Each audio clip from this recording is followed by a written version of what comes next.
Wrapping up the call. In this part, we're going to bring the call to a natural conclusion.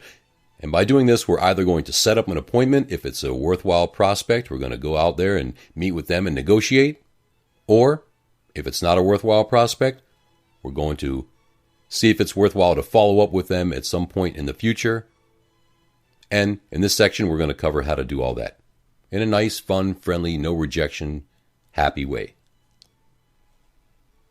Once you've determined that they do have some flexibility and you've been able to negotiate something decent there, what you now want to do is simply wrap up the call and make an appointment. When you make an appointment, first of all, you don't want to necessarily make an appointment unless you realize that you're going to be able to possibly do business. All right? So it's going to be important to keep that in mind when you set this up. And if you like the answers that they've given you and you feel that they do have some motivation, then go ahead and make the appointment. And ideally, I hope that the house is somewhat close to you. If it's a lot further away, I would not want you to go out to that property unless you know for sure and have a good positive feeling about things. Now, again, one other tip about making the appointment is, in the beginning, if you're just getting started with this, you're going to have to, as the expression goes, kiss a lot of frogs.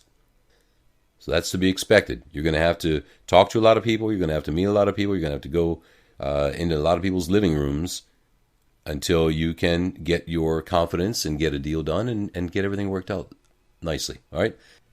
Now, if you don't like the answers that they're giving you, for example, if they just want all cash, if you don't have a need or a reason to have an appointment with them in the first place, or if they want too high a down payment, crazy ridiculous interest rate, or whatever the case may be, if you don't want to make the appointment, but you would like to follow up, and you've gotten this far in the phone call, so you might as well maybe follow up with them a little bit later on. Here's what you can say.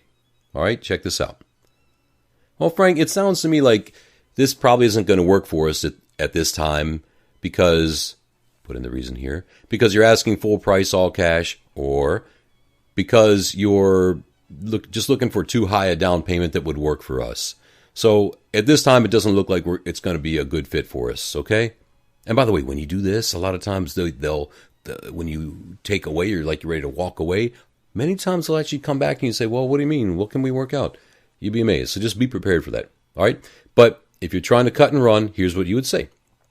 It doesn't look like it's going to be a good fit for us at this time. But I tell you what, listen, I've really enjoyed talking to you. This has been a great conversation. And I tell you what, how about I just give you a call back in a few weeks, maybe a month from now, something like that, just to check up on things. Maybe you've gotten the house sold by then. And if so, I'll congratulate you.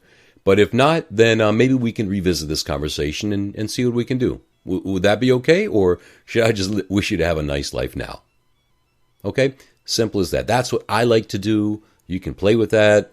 Do whatever you need to do, but the idea here is that you would, do something to set a time to follow up with them later on, and then put them in your tickler follow-up file. Okay? That's it. Anyways, let's get back to making the appointment here. So when you make the appointment, a great tip in sales we always like to use is give a choice of two. For example, you would say, all right, so let's get together here. I'd love to come out there and meet with you and take a look at the property. Today's Tuesday. Should I come out a little bit later today, or would tomorrow, or perhaps which would be better? Which would be better for you? Want to meet sooner or later? Okay, let's go ahead and meet maybe tomorrow, or you can also say later in the week, whatever you like. Okay, always give a choice of two. Okay, so they say tomorrow, then say, okay, great. Are you a morning person or afternoon person? Well, I'm working, so I get off after 5. Okay. So would you like to get together right after you get off of work, or do you need a few minutes to go home and freshen up or do something like that first? All right. So then you negotiate. So set a time. Okay. So I'll be there between about 6 and 6:15 on tomorrow, and we'll meet with you, and I'll take a look at the property, and then we'll be able to sit down and see what we can possibly negotiate. Does that sound good? Okay. Awesome. And then here's a couple other bonus questions. You always want to make sure you ask this. Say this. So, Frank, if I come out and meet with you and you like what I have to say and we're able to, things are looking good, would you be ready to do business on the spot? Or do you have to go and discuss this with someone else? Go see, go light a candle in church, or say a prayer to your pet rock or something like that. You don't have to do anything like that, do you? If you're ready to do business, would you be ready to do business when we meet? Okay? And one other question, Frank. Are you the only one who's going to be making the decision on this property, or is there anyone else? Do you have a spouse or a significant other or anyone else? Okay, I would really love for them to be there with you at the house when we meet up. Is that going to be a problem? If it is going to be a problem, find a time when you can have everybody there that you need to, as much as you can. All right, because that will save you a lot of time and frustration. One of the biggest problems in this business is what we call outside influence. Outside influence is when you have some other schmo who comes in, an attorney, their brother's uncle, sister's friend's cousin who was once a real estate agent who says don't do this deal after they've negotiated with you and everything is looking good. So you've got to wrap this up and eliminate that possibility as early as you can. All right? This will save your bacon more often than not. So get the appointment. Make sure everyone is going to be there.